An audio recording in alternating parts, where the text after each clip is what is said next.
अस्सलामुअलैकुम जी, welcome back to a brand new vlog. अच्छा जी, आज मौसम यहाँ पे बहुत अच्छा है। सुबह से बारिश हो रही है। सुबह मैं सोया हुआ तकरीबन 2-2:30 का टाइम था, तब से बारिश है। मौसम चेक करें, तब से यहाँ बारिश है। मुजफ्फरगढ़ में सारी बारिश है। उसके बाद अब मैं अकेडमी आ चुका हूँ अपनी, पर मैं अभी तक ताला है वहाँ पे। इंशाल्लाह पढ़ते हैं, फिर इसके बाद पढ़ के यहाँ से निकलेंगे गाँव की तरफ। गाँव से जाके आपको मिलते हैं इंशाल्लाह।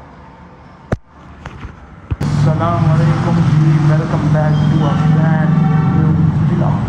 अच्छा जी, आज मौसम यहाँ पे बहुत अच्छा है। सुबह से बारिश हो रही है। सुबह मैं सोया हुआ तकरीबन 2-2:30 का टाइम था, तब से बारिश है। मौसम चेक करें,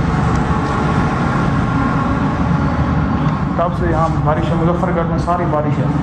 उसके बाद अब मैं अकेडमी आ चुका हूँ अपनी, पर मैं अभी तक ताला है वहाँ पे। इंशाल्लाह पढ़ते हैं, फिर इसके बाद पढ़ के यहाँ से निकलेंगे गाँव की तरफ। गाँव से जाके आपको मिलते हैं इंशाल्लाह।